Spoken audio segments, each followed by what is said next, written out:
Welcome back to another episode of That Backyard Property Pod. Here today for another mini episode, and this one is so exciting.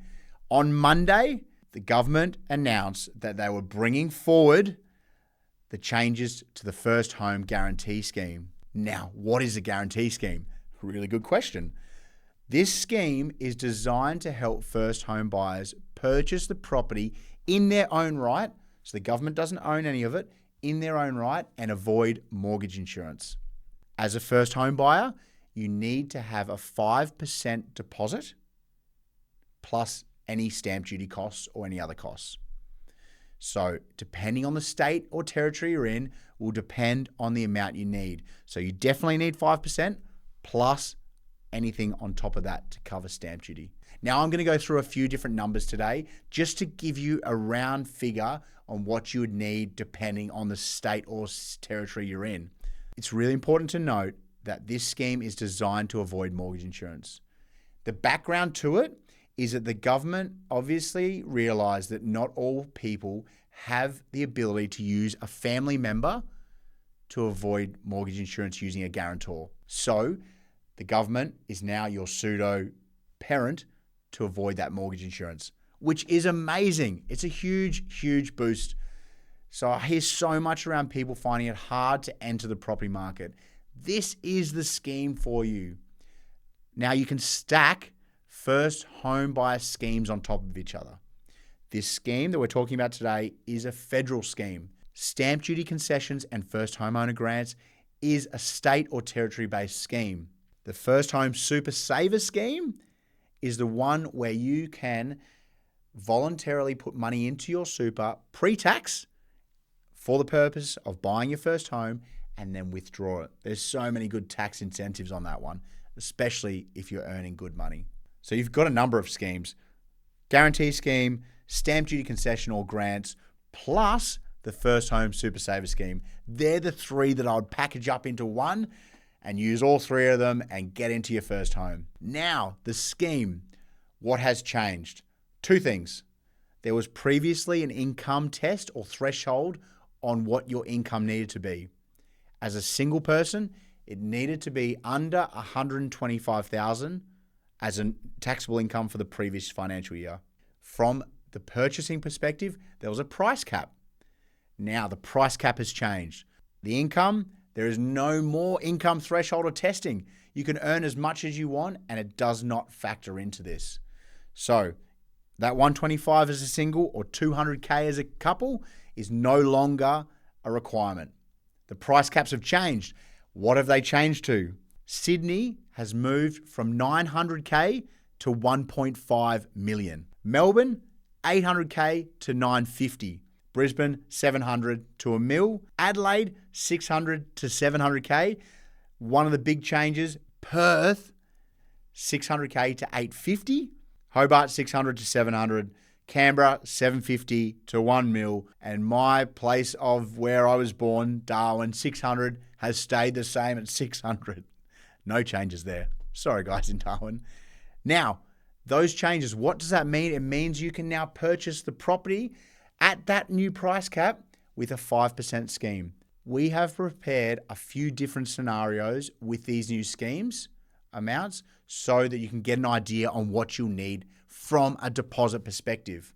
This isn't income, just deposit. So Sydney, if you purchase a property for $1 million, you'll need a minimum deposit of $93,000.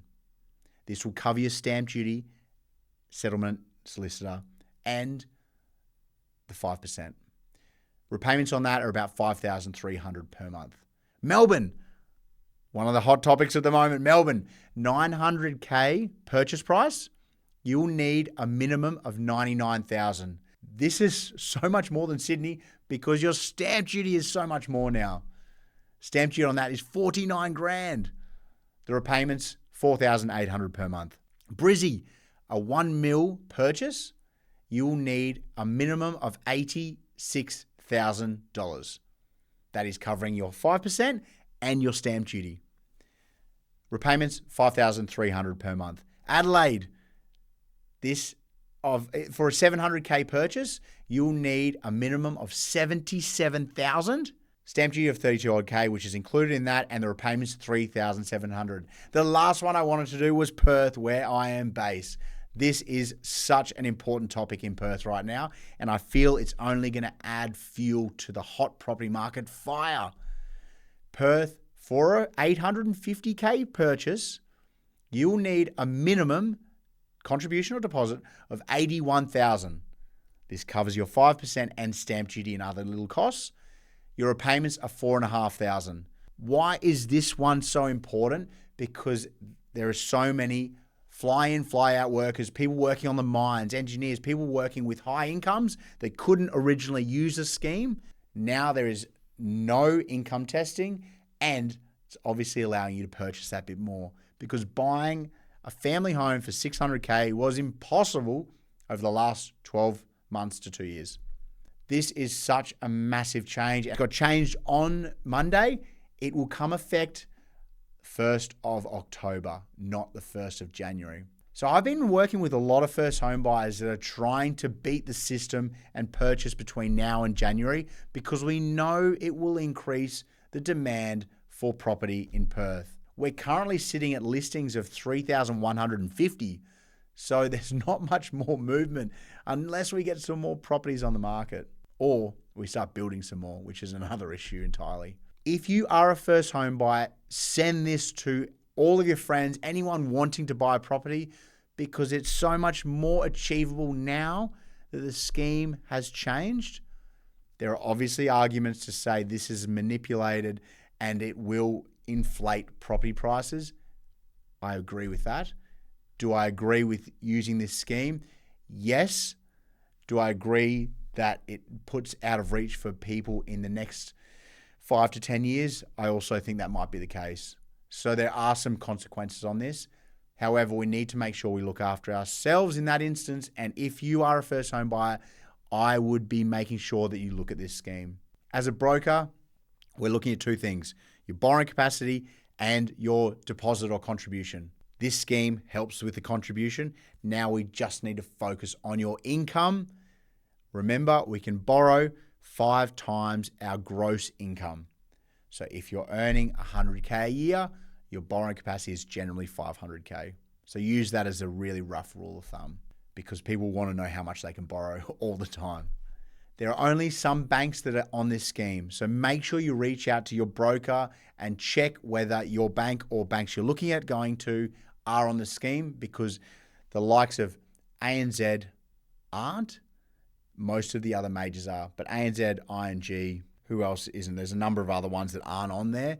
So please, ME Bank, Bank of Queensland, there's many banks that aren't on there.